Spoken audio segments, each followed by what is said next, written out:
berjumpa siswa masih dengan saya Mr. Wahid Nugroho di Rumah Cerdas Bahasa Inggris.com. Belajar bahasa Inggris dan TOEFL dari nol. Syukur alhamdulillah saya dalam keadaan sehat. Anda yang sedang belajar di channel Rumah Cerdas Bahasa Inggris.com ini, saya doakan Anda juga sama-sama dalam keadaan sehat, sehingga kita sama-sama belajar di channel Rumah Cerdas Bahasa Inggris.com ini. Dan syukur alhamdulillah kita sudah masuk ke video yang ketiga, khususnya untuk konsep belajar bahasa Inggris dari nol menggunakan metode kuantum cerdas. Di video sebelumnya saya sudah mengajarkan kepada Bapak Ibu semuanya bahwasanya dalam menyusun kalimat kita membutuhkan subjek, verb, object, adverb. Dalam menyusun kalimat kita membutuhkan apa? Subjek, verb, object, adverb. Sepanjang apapun kalimatnya itu tidak akan lepas dari subjek, verb, object, adverb, ya. Kemudian kemarin juga kita sudah belajar tentang subjek sama objek. Di video pertama kita sudah belajar subjek sama objek. Subjek sama objek ini adalah tugasnya pronoun. Subjek sama objek tugasnya siapa? Tugasnya pronoun. Oke. Saya sudah sering ajarkan kepada Bapak Ibu, teknik yang saya ajarkan adalah saya meminta Anda untuk aktif partisipatif dalam proses belajar. Saya minta Anda merespon, ya. Pertama, saya akan memberikan informasi kepada Bapak Ibu. Kemudian ketika saya memberikan informasi, Anda mengulangi. Kemudian setelah Anda mengulangi, saya tanya. Setelah saya tanya, Anda menjawab.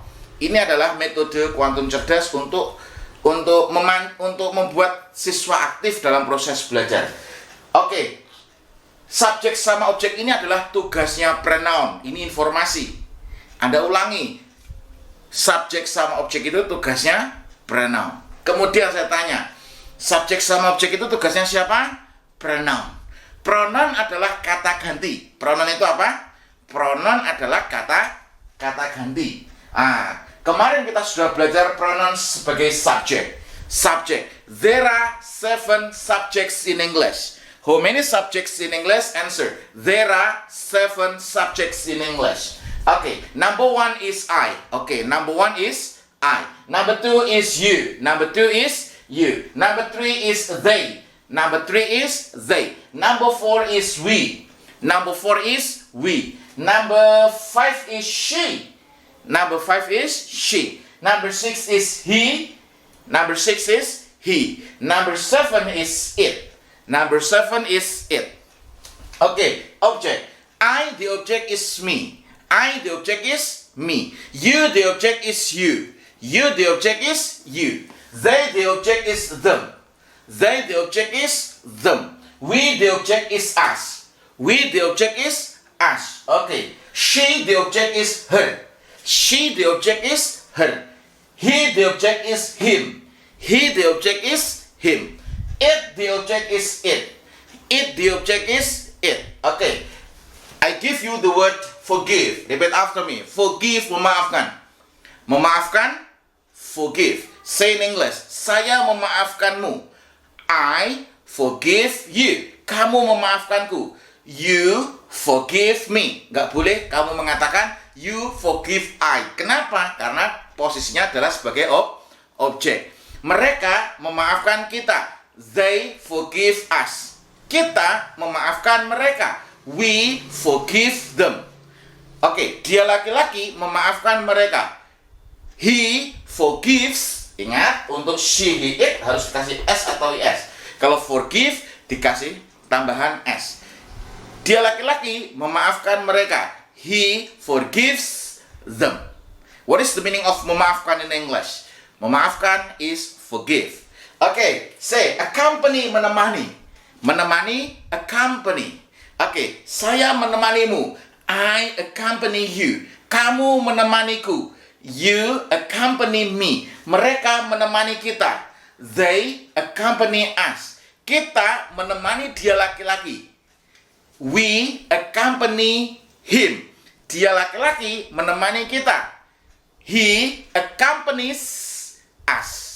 What is the meaning of menemani in English? Menemani is accompany. Nah, di metode kuantum cerdas, Anda belajar grammar, Anda belajar vocabulary, dan mulutnya praktek terus.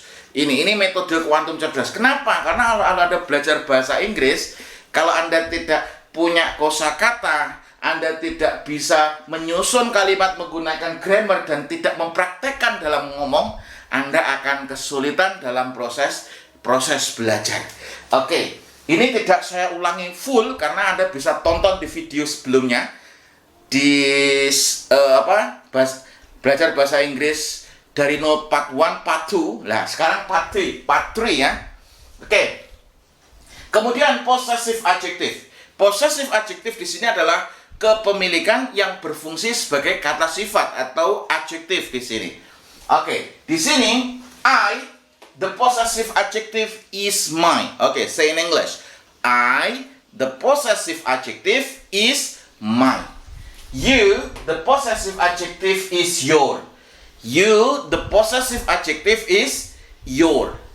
They, the possessive adjective is their. They, the possessive adjective is their. Okay, we, the possessive adjective is our. We, the possessive adjective is our. Okay. She, the possessive adjective is her. She, the possessive adjective is jawab, her. Okay. He, the possessive adjective is his.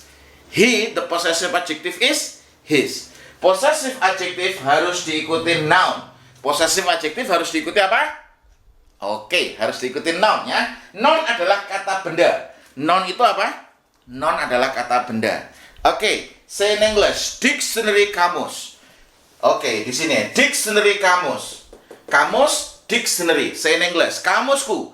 My dictionary, kamusmu. Your dictionary, kamus mereka. Their dictionary, kamus kita. Our dictionary, kamusnya dia laki-laki. His dictionary, kamusnya dia perempuan. Her dictionary, kamusku. My dictionary. Anda harus ngomong, yuk praktek. Saya menyebutkan bahasa Indonesianya, ada praktek bahasa Inggrisnya ya. Kamusku. Oke, kamusmu. Oke, kamus mereka. Oke, kamusnya dia laki-laki. Oke, kamusnya dia perempuan. Oke, what is the meaning of kamus in English? Kamus is dictionary. Oke, ink, tinta. Tinta, ink. Tintaku. Tintamu. Tinta mereka. Tintanya dia laki-laki. Tintanya dia perempuan. Tinta kita. Our ink. What is the meaning of tinta in English? Tinta is ink. Oke. Say in English. Buy, membeli. Membeli, buy. Saya membeli tintamu. I buy your ink. Kamu membeli tintaku. You buy my ink. Mereka membeli tintanya dia laki-laki. They buy his ink. Oke, dia laki-laki membeli tintanya mereka. He buys their ink. What is the meaning of tinta in English? Tinta is ink. Okay. Okay. And then borrow. Repeat after me. Borrow, meminjam. Meminjam, borrow. Wristwatch, jam tangan. Jam tangan, wristwatch. Saya meminjam jam tanganmu. I borrow your wristwatch. Kamu meminjam jam tanganku. You borrow my wristwatch. Mereka meminjam jam tangannya dia laki-laki. They borrow his wristwatch. What is the meaning of jam tangan in English? Jam tangan is wristwatch. Oke, ini adalah materi yang sudah saya ajarkan di belajar bahasa Inggris dari 0 part 1 dan part 2. Sekarang kita lanjutkan ke part 3 ya, di bagian yang ketiga. Nah, kebiasaan yang saya lakukan biasanya sebelum saya melanjutkan ke materi selanjutnya, saya ikat materi tersebut dengan mereview 5-10 menit. Baru kita lanjutkan ke materi selanjutnya. Tujuannya apa? Supaya tidak lupa. Selama ini kebanyakan teman-teman apa yang disampaikan itu sudah lupa. Jadi sekarang belajar, besok lupa. Makanya di review 5-10 menit. Selain di review, dipraktekkan. Anda harus banyak-banyak praktek. Kenapa? Knowing is nothing. Mengetahui itu tidak ada gunanya. Applying what you know is everything. Menerapkan apa yang Anda tahu adalah segalanya. Jadi intinya adalah praktek.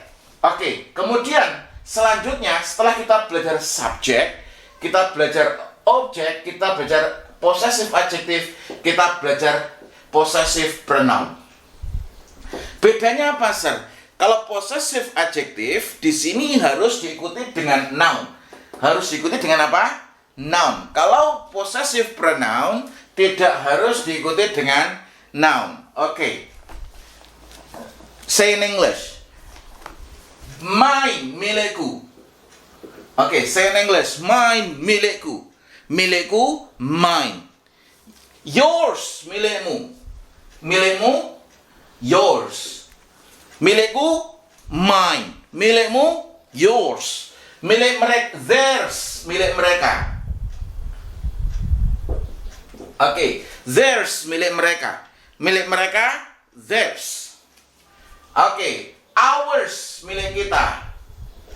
Milik kita, ours. This book is ours. Buku ini adalah milik kita. Nah, milik kita in English we can say is ours. Ya, kenapa? Karena biasanya referensinya atau rujukannya sudah jelas. Oke, this pen is my pen. And that is yours. Ini adalah milikku, penku. Dan itu adalah milikmu. Nah, possessive pronoun tidak boleh diikuti dengan noun. Oke, and then di sini hers miliknya dia perempuan. Hers miliknya dia perempuan. Oke, his miliknya dia laki-laki. His miliknya dia laki-laki. Oke. Say in English. Milikku, mine. Milikmu, yours. Milik mereka, theirs. Miliknya dia laki-laki, his. Miliknya dia perempuan, hers. Milikku, mine. Milikmu, yours. Milik mereka, theirs. Miliknya dia laki-laki, his. Miliknya dia perempuan, hers. Oke. Di sini kita harus praktekkan ya. Repeat after me. Sell, menjual. Oke, repeat after me. Sell, menjual. Menjual, sell. Saya menjual milikmu. I sell yours. Kamu menjual milikku. You sell mine. Mereka menjual miliknya dia laki-laki. They sell his. Dia laki-laki menjual milik kita. He sells. Ingat, harus ada S-nya, simple present. He sells milik kita, ours. What is the meaning of menjual in English? Menjual is sell. Okay, and then let me add a new vocabulary. Repeat after me. Rent. Rent, menyewa. Menyewa. Okay, say in English. Saya menyewa milikmu. I rent yours. Kamu menyewa milikku. You rent mine. Mereka menyewa miliknya dia laki-laki. They rent his. Kenapa kok pakai possessive pronoun? Karena mungkin orang yang menyewa dan disewa sudah sama-sama mengetahui yang disewa apa. Mungkin bisa jadi mobil. Nah, possessive adjective itu biasanya digunakan apabila kata bendanya tidak diketahui. Makanya harus disebutkan. My car, your car, his car, our car, their car. Tapi possessive pronoun biasanya bendanya sudah diketahui. Oke, that is your car. That is not mine. Itu adalah mobilmu. Itu bukan milikku. Nah, artinya milikkunya ini mengarahnya kepada mobil itu. Jadi apabila referensinya sudah jelas, itu kita pakai possessive pronoun. Ya, sudah jelas ya. Jadi that is mine. Nah, jadi maksudnya ditunjuknya mungkin spidolnya that is mine, itu adalah milikku. Nah, tapi kalau belum jelas biasanya harus disebutkan pakai possessive adjective. Kalau sudah jelas pakai possessive pronoun.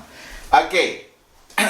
Kemudian dan untuk kepemilikan ya, untuk kepemilikan biasanya Anda harus tahu untuk kepemilikan di sini.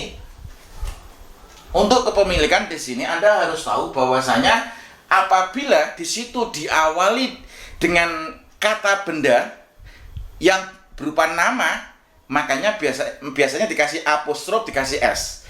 Contoh, bukunya Wahid ya, bukunya Wahid. You can say Wahid's book. Oke, Wahid's book.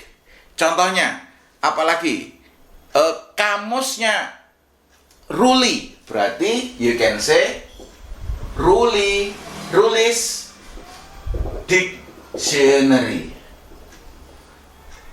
Lah, Ruli's dictionary untuk nama orang atau untuk benda ini enggak hanya orang saja, benda biasanya dikasih apostrof plus s. Contohnya mobilnya bapakku. Lah, berarti my father's car. My father's car ya. My father's car.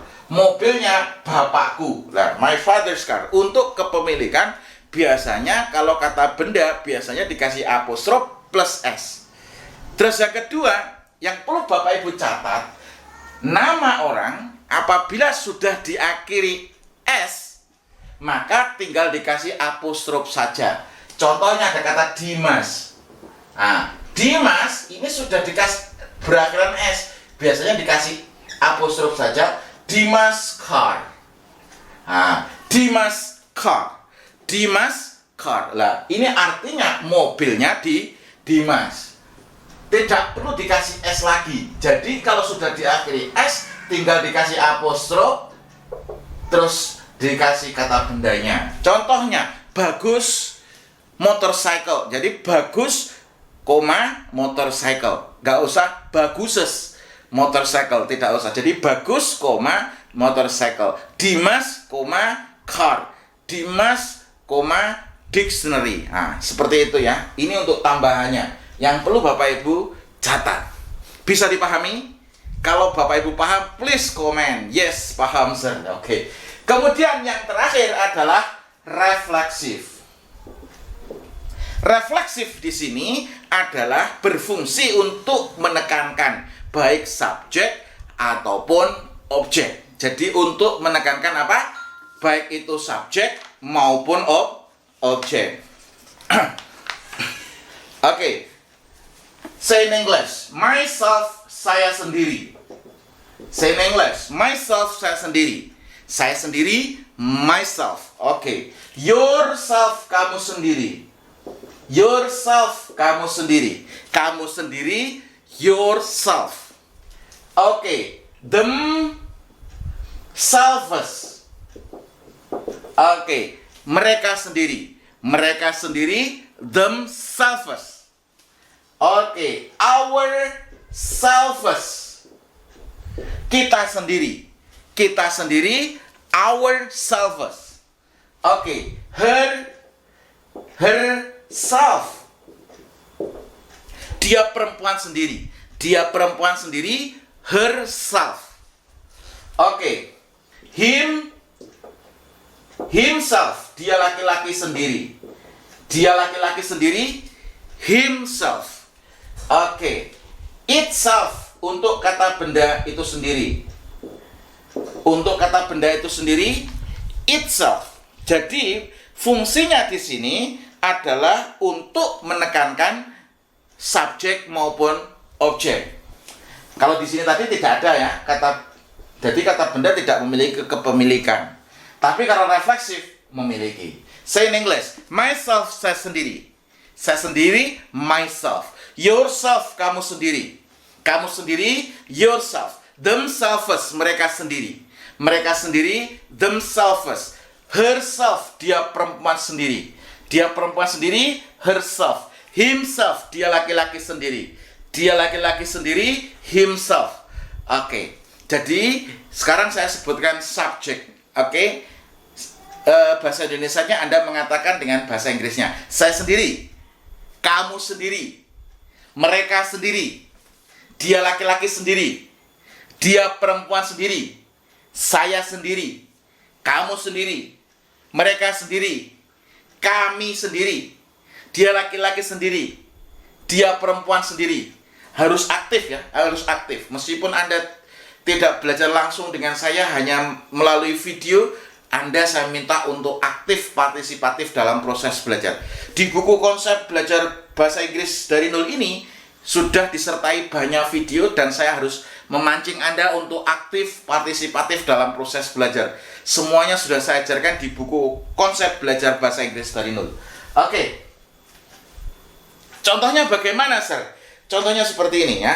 Contohnya, jadi contohnya refleksif di sini untuk menekankan subjeknya, fungsi untuk menekankan apa? Subjek.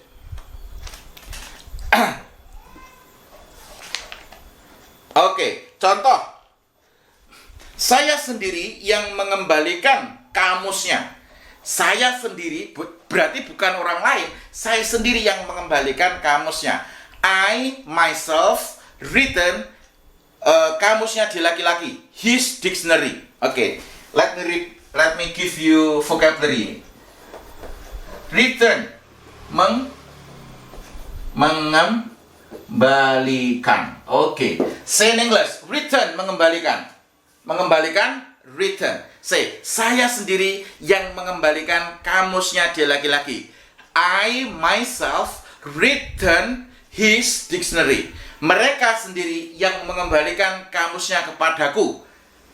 They themselves. Oke, they themselves. Perhatikan di sini untuk they ini kan jamak sama our. Makanya kalau jamak ini harus pakai first ya. Mereka sendiri yang mengembalikan kamusnya kepadaku.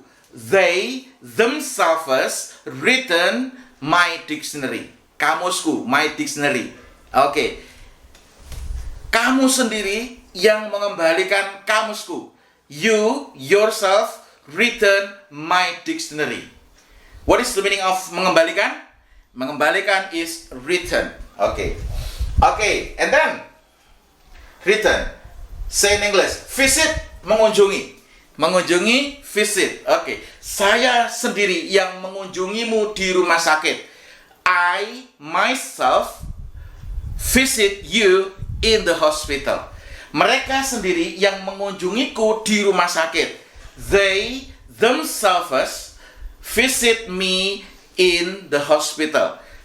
Mereka sendiri yang mengunjungi kita di rumah sakit. They themselves visit us in the hospital.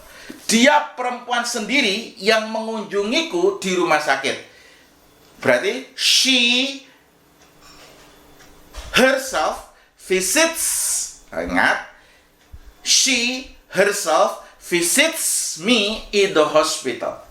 Oke, seperti itu ya.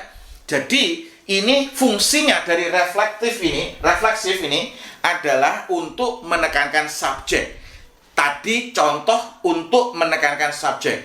I myself written your dictionary. Jadi kita praktekkan di situ I myself, I-nya sebagai subjek, myself sebagai refleksif, written your dictionary. Berarti your dictionary sebagai possessive apa? Possessive adjective. I myself return your dictionary. I myself return your dictionary. I ini adalah subjek, myself adalah refleksif, written adalah apa? Verb. Your dictionary adalah possessive adjective, dictionary adalah noun. Fungsinya possessive adjective adalah menjelaskan noun. I myself written your dictionary. You yourself written your dictionary. They themselves written his dictionary. Oke. Jadi fungsinya yang pertama adalah menjelaskan subjek. Fungsinya yang pertama adalah menjelaskan subjek. Oke. Kemudian yang kedua, fungsinya adalah untuk menjelaskan objek. This money is for herself. Nah, di sini contohnya kalau di buku, this money is for herself. Oke. Saya tulis di sini ya. This money is for herself. Jadi, uang ini adalah untuknya sendiri. Oke, say in English. This money is for herself. Oke, kalau you berarti this money is for you yourself. Kalau they berarti this money is for themselves. Kalau we berarti this money is for us ourselves. Oke. Kalau his money is for himself. Oke. Jadi fungsinya dari refleksif ini adalah untuk menekankan subjek ataupun objek. Oke. Jadi kita sudah belajar, yang pertama adalah subjek, kita sudah belajar yang kedua adalah objek, yang ketiga kita sudah belajar possessive adjektif, yang keempat adalah kita sudah belajar possessive pronoun, yang terakhir adalah refleksif. Dan semua materi itu sudah saya tulis di buku Konsep Belajar Bahasa Inggris dari Nol yang sudah disertai 120 video yang Anda bisa pelajari secara sistematis. Urutannya sudah tersistem dan bergaransi Anda bisa bahasa Inggris setelah Anda belajar buku Konsep Belajar Bahasa Inggris dari Nol ini. Kenapa? Kalau Anda belajar, Anda praktek, saya yakin Anda bisa. Karena tidak Anda saja, banyak siswa yang sudah mempelajari buku Konsep Belajar Bahasa Inggris dari Nol menggunakan metode kuantum cerdas ini. Video selanjutnya, saya akan mengajarkan kepada Anda tentang praktek. Jadi praktek bagaimana mempraktekkan subjek, objek, possessive adjektif, possessive pronoun, refleksif dalam satu kalimat. Dipraktekkan bagaimana? Anda harus bisa mempraktekkan. Kenapa? Karena ilmu atau mengetahui saja itu kurang jos. Jadi knowing is nothing ya. Kutipan hari ini adalah knowing is nothing. Mengetahui itu tidak ada manfaatnya, tidak ada gunanya. Applying what you know is everything. Menerapkan apa yang Anda tahu adalah segalanya. So, intinya adalah praktek. Ilmu apapun harus dipraktekkan. Apa? Kenapa? Karena knowing is nothing. Applying what you know is everything. Intinya harus Anda praktek. Sekian video ini, semoga bermanfaat. Tonton terus video-video saya yang ada di YouTube, atau Anda bisa pesan buku Konsep Belajar Bahasa Inggris dari Nol yang disertai e-course. Semoga bisa membantu Anda dalam proses belajar bahasa Inggris dari nol. Video selanjutnya saya akan mengajarkan tentang praktek subjek, objek, possessive pronoun, possessive adjektif, dan refleksif. Sekian video ini, semoga bermanfaat. Terima kasih.